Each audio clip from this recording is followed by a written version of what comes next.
Hey everybody, I haven't done a video in a little while, so I thought I would go ahead and treat you with a nice little review of the Death Star Trench Run Toys R Us exclusive.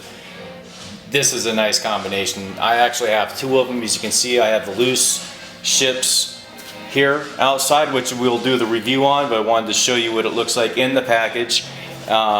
It's large. If you were trying to sell it on eBay, as I have, it's kind of difficult to find a good crush-rated box to fit its size and dimensions, but very, very nice. So let's go ahead and actually get into the review.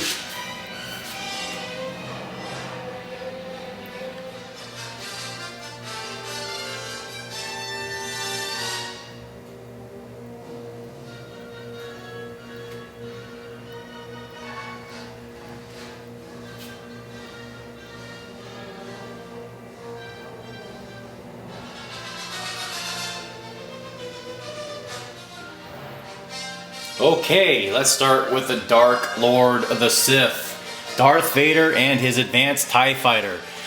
Here we have Darth Vader with his lightsaber, which we will review after we review the advanced TIE fighter.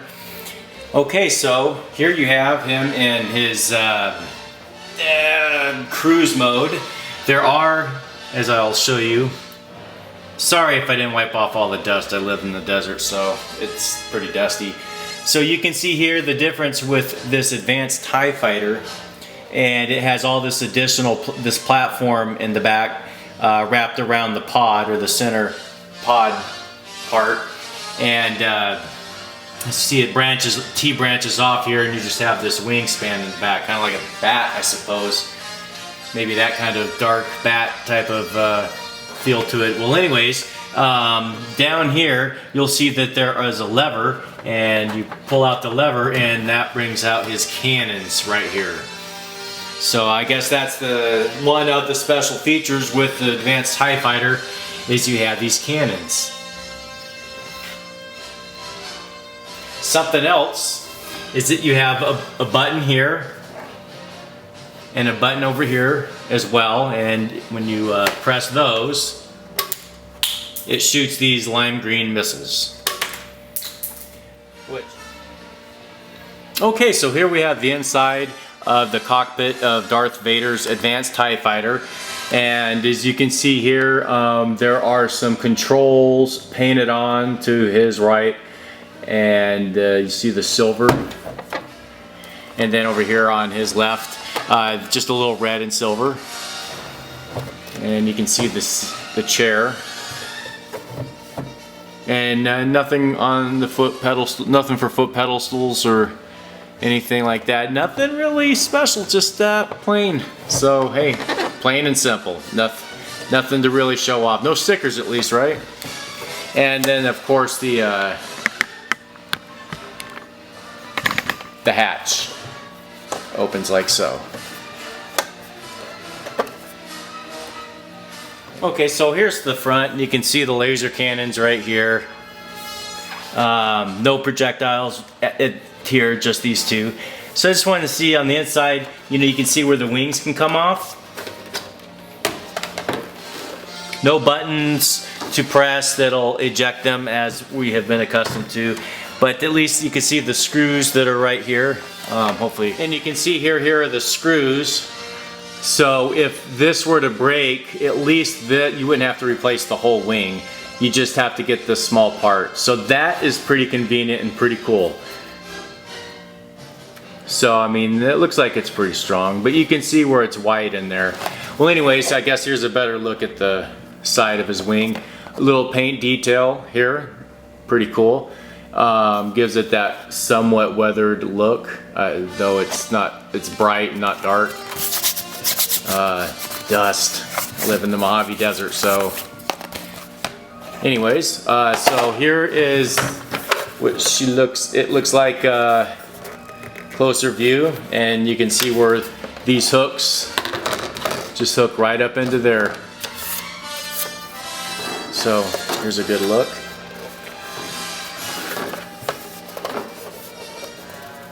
Kind of has, like a cross. Kind of of course, the brain being in the center, and the arms stretched out, and wings, lower body. Interesting. Pretty cool design. It's a nice little added touch, since the only other TIE fighters or Imperial forces we saw that, or as far as dog fighters, were the TIE fighters, which were shaped like bow ties. It's funny that a lot of people, you know, didn't correlate that. A-wing, B-wing, Y-wing, X-wing, TIE fighter, bow tie. So this is advanced bow tie. So hey, enough of this because it's just really plain Jane. So let's take a look at the X-wing. Oh no, we got Darth Vader to look at.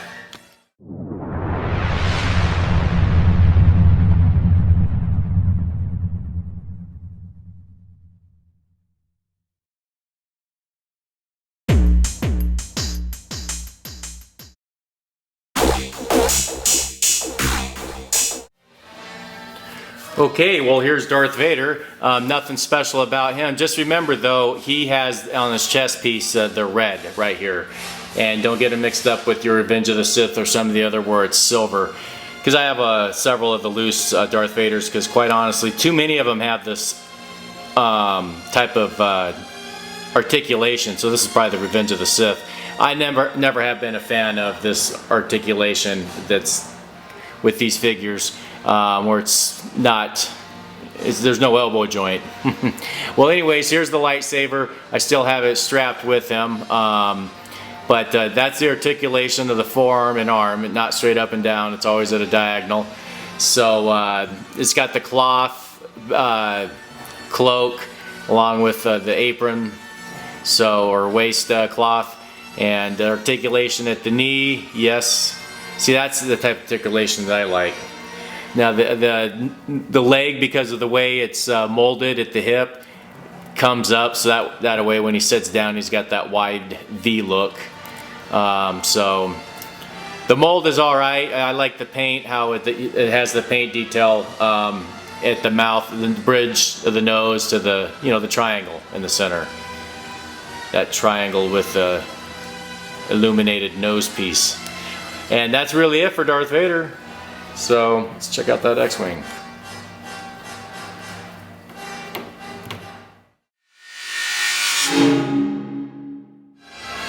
Well, since I have the camera set up at this, I figure let's get Luke Skywalker out of the way.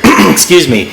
So I like the Luke Skywalker figure a lot, because he's got the points of articulation that I like to see in a figure, and that is the head up and down, rotates 360. The helmet does come off.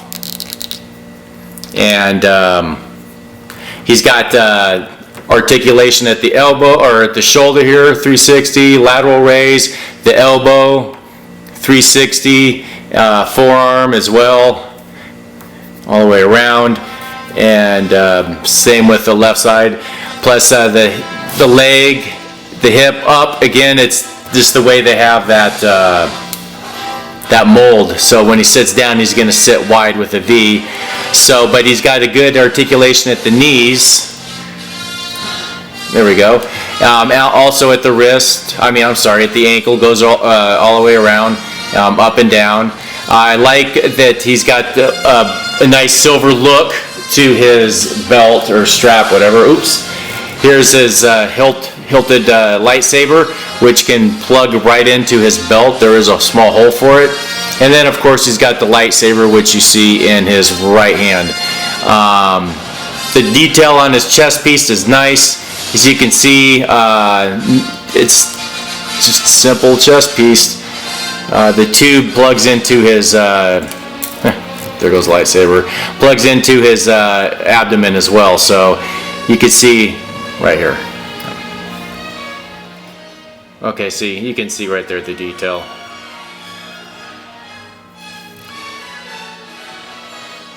So yeah, not a bad figure. He's got a good sculpt, darker hair than the other blonde Lukes that we've had. He's got the patch right here, the paint detail on the wrist. So I'll have pictures at the end of it without me talking. So here's R2-D2, and he's damaged. And nothing to him. He's just got his open compartments here from when he got blasted by Darth Vader. no clicking at the head, scorching from being damaged, and you know, and this does go in and retracts and then comes back out. It's this piece down here. I don't want to pull it though, because you know, this part in the center could break off. So hey, well, okay, well, there's that. Let's take a look at the X-Wing.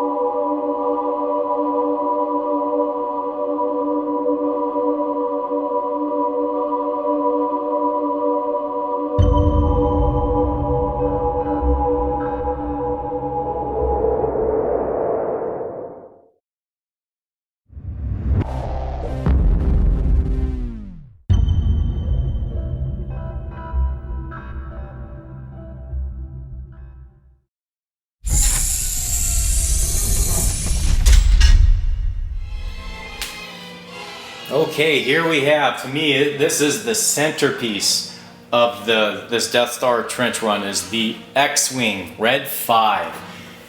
Excellent paint detail. I mean, probably the finest paint detail of the X-Wing so far. As you can see here, it has no stickers whatsoever. That is a bonus. Let's turn it around here. On the bottom here, you can see the landing gear. You just pull them out with, you can see right here, there's a little notch there where you can pull on them. Same here, except at least this has a little compactor, a compartment. So you just open the door, and again, this one's a little harder to get out. But there you go, you get it out. There is a missile right here. So there is your, what was it, a photon torpedo? Ah, and I'm missing mine. Not good, so it's somewhere. Apologize for that. But there is a button here and the projectile shoots out, but I don't know what happened. And maybe at the end, for the photos, I'll have it in there. I'll go look for it. So you have a compartment right here for, I guess, Luke Skywalker's gear. Whatever you can fit in there. It's tiny, but still you can fit some stuff in there. That is way cool. And let's take a look and see the paint detail over here. Red 5. Let's bring it down here. Okay, so here we have a view of the top, and you can see the paint job. Again, I'm praising the paint job all around here. It's kind of has this frosty glass look on the front of the windshield, which I'm sure some of you in certain parts of the world have that frosty look on bathroom windows, especially if you're in older homes. So anyways, it's got that look on the front, but the clear glass is on the back of the port. So, or the back, you know what I mean. So anyways, it's really good detail. Let me get some detail of the cockpit. Okay, oh, this detail in the cockpit is something else. You can see here the paint detail, and you can see all the extra casting here for mechanical parts that are to that relate to the mechanical function of the X-Wing. And then here you have the stick, the control stick, as you can see right here at the end of the lightsaber. And you have fine detail here with hosing going towards the back of the X-Wing. You even have here the device that pops out to assist him with targeting. I guess it's a targeting device. And this one's nice and stiff, so it's staying in there. I think it's a Y-wing that it's a little loose, but that sticks in there really well. And it retreats back in there, like so. Okay, so and hopefully you can see, and then hopefully here you can see a little bit more of the detail on the in the cockpit. The way the seating is, I mean, that just looks nice. and you got ventilation tubing or whatever on each side. So here's the cockpit interface. Really nice. Okay, so once you go ahead and open up the attack foils, this is going to be a little awkward, but because my hand's going to be in the way. But as you can see here, it's a little soft. This thing. See what I mean? They seem like they could open more. If you're familiar with the Death Star trench run, Red 1, as you see here from 2004, it actually has a more solid plastic. It has that on the back of it. Now when you open up its attack foils, it's solid. See what I mean? It stays in place. I think it looks better in attack position. Though the paint job on Red 5 is far superior, you can see the wings are open more. And on Red 5, they really, you can see here, oops, I gotta open them. You can see how nonchalant they are. They don't really want to open up that much. It's a heavier and softer plastic, but the paint job on this, along with the details of the cockpit, are definitely vastly superior. And to give you an idea of the difference between Red 5 and the original Red 5 from Kenner, there you go.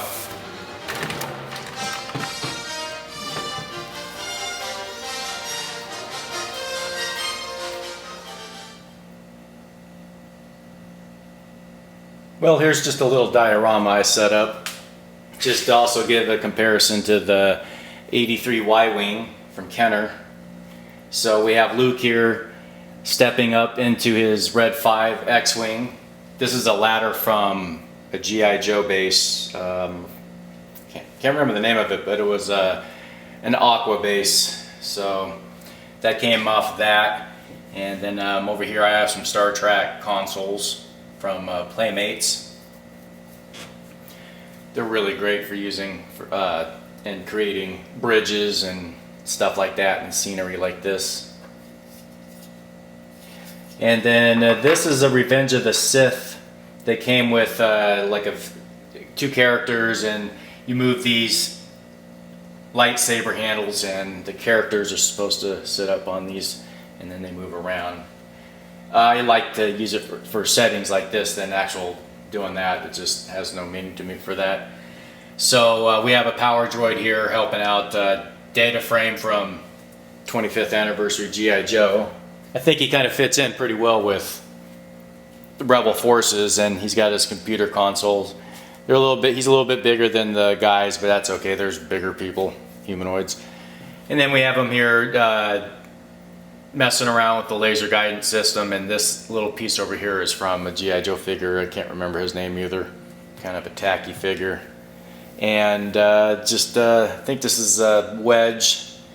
Then we have a mainframe from the original series G.I. Joe, which is the original of him over here helping out the Y-Wing, and we have a Gold Leader over here, so check it out. Oh yeah, and then this tubing right here is from Matrix. It's from Matrix Reloaded, or the last one. I forgot the third one, the least likable of the trilogy. But it came from one of those creatures, so I have it here grabbing onto the droid R2-D2.